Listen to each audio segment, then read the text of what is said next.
Couple of marquee prospects in the UFC's light heavyweight division battling it out. 2 of 6 of the ranked fighters on this card and on this main card. We have, is it Jim? Is it Jimmy? We have Mr. Crute taking on Sweet Dreams Are Made of These, Jamahal Hill, coming off of his first career loss and his probably first life elbow dislocation against one ranked fighter, Paul Craig. And it was a crazy fight where pre-fight Jamahal Hill was really feeling his jiu-jitsu, and post-fight, I mean, he took some pictures with Paul Craig, but he probably wasn't feeling his jiu-jitsu so much. Trains out of Black Lion Jiu-Jitsu, does Jamahal Hill, but this is such an interesting fight stylistically because if you look at Hill, and if you just focus on his UFC career, beats Darko Stozic. Looks very good in that fight. Beats Klidzin Abreu, but the fight's overturned to a no contest. He beat Klidzin Abreu. Beats Ovin St. Preux, knocks him out, and then loses to Paul Craig because he was feeling himself a little bit too much and it just didn't go all that great.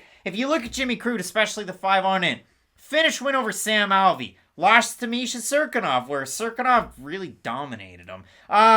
Beats Michael Oleschechuk. You love to see that. Beats Modestas Bukauskas. Again, he'll be back someday in the UFC. You know he will. He will. And then he loses to Anthony Smith by TKO because, listen, sometimes leg kicks get wonky to the outside of your knees. So for Crute, he's been out for a very long time. His last fight was about 7 months ago for Jamahal Hill. The elbow dislocation 5 months ago. We've seen fighters get their elbows dislocated. Pat Sabatini happened to him on the regional scene, comes into the UFC, lights the world on fire. So for Hill, listen, all's not lost with that one loss. For Crute, you lose to Anthony Smith that way, listen, all's not lost there either. So both guys have a big opportunity in a big way to make a second, third, fourth, fifth impression on the fans.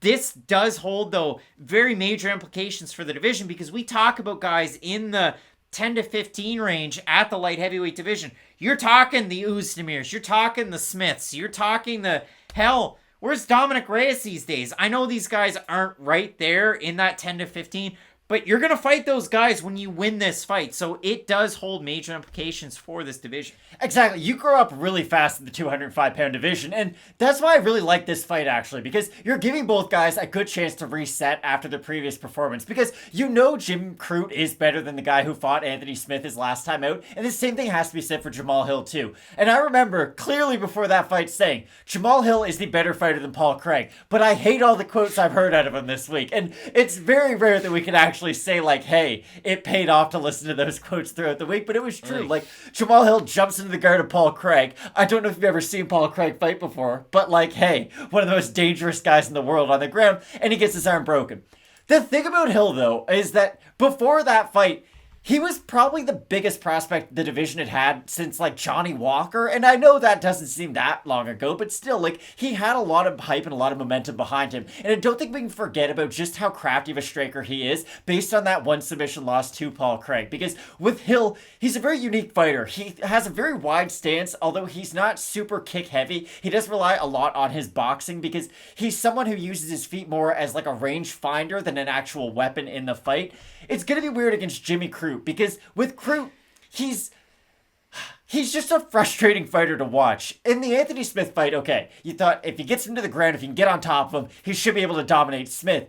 But if you can have a really good jab, if you have good leg kicks, if you just have those good long-range weapons, it's almost like Crute just won't come into your range in the first point. Like, you can keep him really far away in your fights, and that's what this is going to come down to for Jamahal Hill. If Hill can keep Crute at the outset of his reach, jab, and then step in with power shots, then I think Hill's going to be able to knock him out probably. Like, that's how confident I am in the overall hand speed and power Hill has. But the issue is that Crute on his best day does look like a future champion. He is someone who can go out there, mix in his single legs with his power double legs. Physically, he's one of the biggest guys in this division. And when his striking does look good, and when he is able to mix it in with his wrestling, Jim Crute really does look like he could be one of those future top 10 guys for a very long time. Yeah, and I mean, future top 10 KSW heavyweight Darko Stozic, he was able to get 6 of his 9 takedown attempts against Jamahal Hill, but he couldn't hold him down, and then he got outstruck at about a 3-1 clip. Hill outstruck Stozic, ends up winning that fight by unanimous decision. Since then, Hill hasn't been taken down against Abreu, against OSP, against Paul Craig. No real takedowns from those guys. But again, 57% takedown defense is skewed for Hill because of how many Stozic went for, but he wasn't able to hold him down. So that's a giant factor there. But for Crute, 80% takedown accuracy, and that is a thing in his fights. Now, if you're kicking him to the breadbasket, if you're landing a really good jab, if you're making it difficult for Crute to make the entries, yeah, he's really going to struggle. But he's one of the more powerful grapplers and MMA wrestlers that you're going to find, period. I do agree with that, but I will say he has a hard time holding guys down sometimes. Like we saw that in the Murzakanov fight. He gets the takedown, Murzakanov scramble, and he just doesn't stop, and he's able to get on top. I understand as one of the top-level grapplers, but still, Crute has shown the inability to hold down the top-level guys. I don't doubt his ability to go out there and get the takedown, but when you combine his, I guess, just uncomfortableness on the feet with his inability to close that distance, I do worry about him. Now, this is going to be one of those fights where I think this is one-way traffic written all over it. I think if Jamahal Hill wins, he's going to kick that front leg of Jimmy Crute and probably knock him out early in the fight, if we're being honest, because Hill has that kind of power. I don't think we can just take his last performance and throw everything out. Like,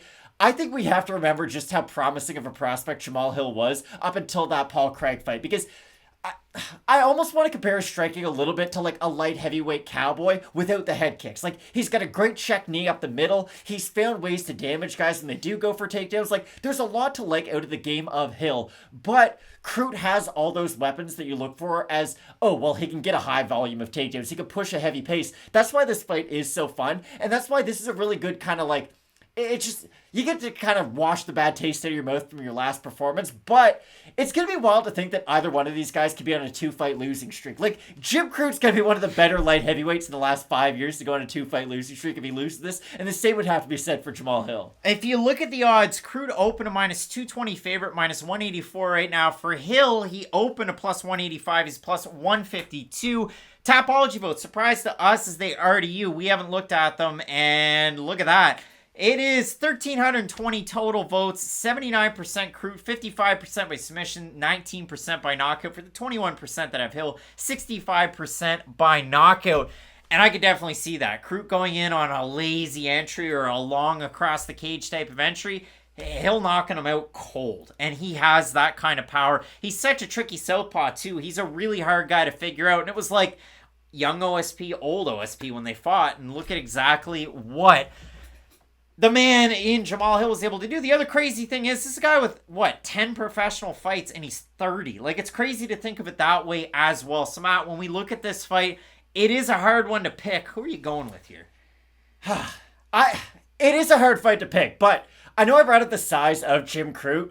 Jamahal Hill's always 10 times bigger than I think he is. Like, when I think about Jamahal Hill fighting at this division, I always picture him as like, oh, he's sort of like a blown-up middleweight. And then he gets to face-offs, and you're like, oh, no. He towers over everybody who he fights. It just, when I first thought about this fight and breaking it down, I thought Crute would have a massive size advantage, like he does over most guys who he fights, but that will not be the case in this matchup. And I guess the X factor you have to look for is, can Crute hold Hill down? Because I don't doubt he can take him down. Of course he can. He takes down pretty much everybody he fights. But can he hold him down? Because Crute does struggle with holding some guys down, and Hill's really good at popping back up to his feet. He does have that strange takedown defense where it's like, yes, you might get him down or you might be able to trip him up, but his first move back up to his feet really is dangerous. I think we're going to go with Jimmy Crute, though.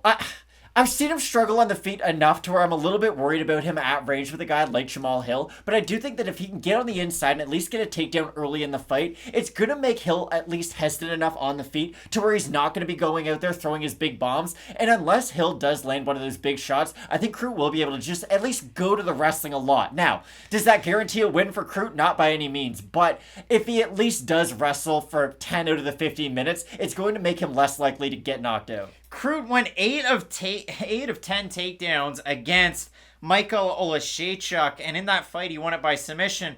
He needed 8 takedowns for 3 minutes of control time to finish him. Oleszejczuk kept getting back up, so Hill's got a good opportunity. Again, it's happened against Stosic. I worry about Hill's volume, honestly, because with Hill, I know he can go out there and knock out Crute, without a doubt. Unless he does get the one big action, I don't know if he can do enough on the in-betweens. I like Crute with the wrestling, but I am very hesitant, and I want to hear from the commenters down below. You let us know who you have in this fight. I've got Jimmy Crute as it stands, but I can't wait to see these guys on Friday. Face off, come back to you on Question Mark Kicks on Saturday. Have that realization again that, yeah, Jamahal Hill, he's pretty big. Yeah, maybe he can defend some of those takedowns. He'll do well just like he did in that Stosic fight. that is exactly what we will see. But yeah, let us know who you have down below in the comment section. Great fight coming up this weekend. And hey, Leonardo Santos, my guy, fighting Clay the Carpenter Guida in the co-main event. Fiziev taking on Riddell in the main event. Aldo, you're not going to want to miss it. So keep it locked in with Fight Night Picks. As we always say, let's get into it.